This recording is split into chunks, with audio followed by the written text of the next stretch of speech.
Hello, Bream. How are you? It's Daddy. We're going to get ready to read another book. Which one shall we read this time? Let's read The Gruffalo Child by Julia Donaldson and Axel Scheffler. Oh, I wonder who could be in this book. The Gruffalo said that no Gruffalo should ever set foot in the deep, dark wood. Why not? Why not? Because if you do, the big bad mouse will be after you.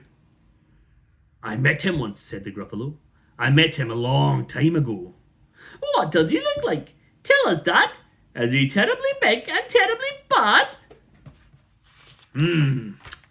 I can't quite remember, the Gruffalo said, scratching his head.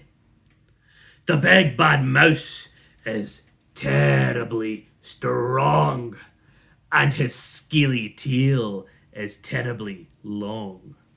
His eyes are like pools of terrible fire, and his whiskers are tougher than wire.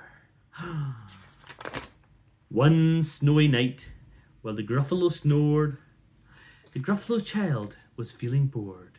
The Gruffalo Child was feeling brave, so she tiptoed out of the Gruffalo cave.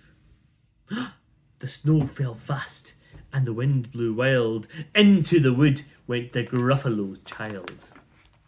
Aha! Oh-ho! A trail in the snow.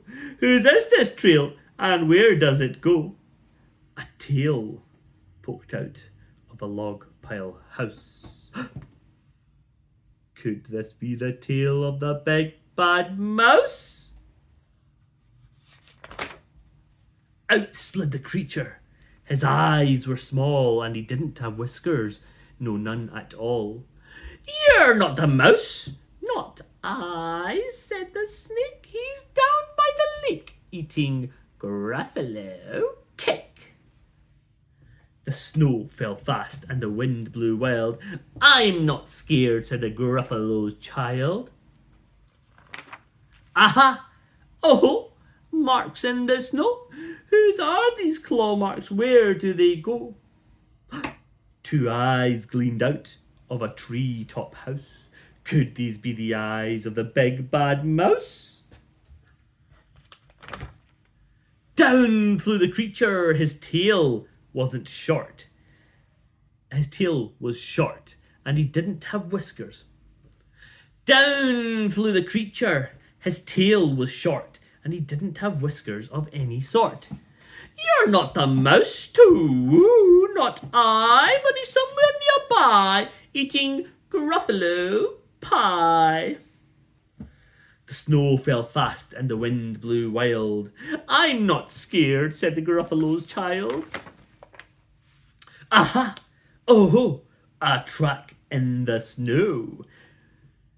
Whose is this track, and where does it go? Whiskers at last. And an underground house. Could this be the home of the big bad mouse? Out slunk the creature. His eyes weren't fiery. His tail wasn't scaly. His whiskers weren't wiry. You're not the mouse. Oh no, not me. He's under a tree, drinking Gruffalo tea. It's all a trick, the Gruffalo said, as she sat on a stump where the snow lay piled. I don't believe in the big bad mouse. But what's this? Here comes a little one out of his house. Not big, not bad, but a mouse at least. You'll taste good as a midnight feast. Wait, said the mouse, before you eat. There's a friend of mine that you ought to meet. If you'll let me hop on to a hazel twig, I'll beckon my friend, so bad and big.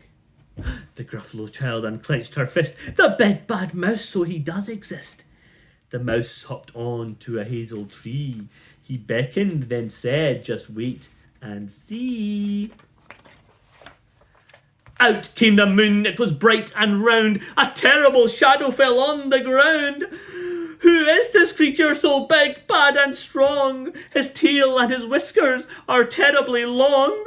His ears are enormous, and over his shoulder he carries a nut as big as a boulder. Ah! The big bad mouse, yelled the Gruffalo Child. The mouse jumped down from the twig and smiled. Ah! Aha! Oh, prints in the snow. Whose are these footprints? Where do they go? The footprints led to the Gruffalo cave, where the Gruffalo Child was a bit less brave. The Gruffalo Child was a bit less bored, while the Gruffalo snored and snored and snored. The end. Goodbye, Bream. Goodbye.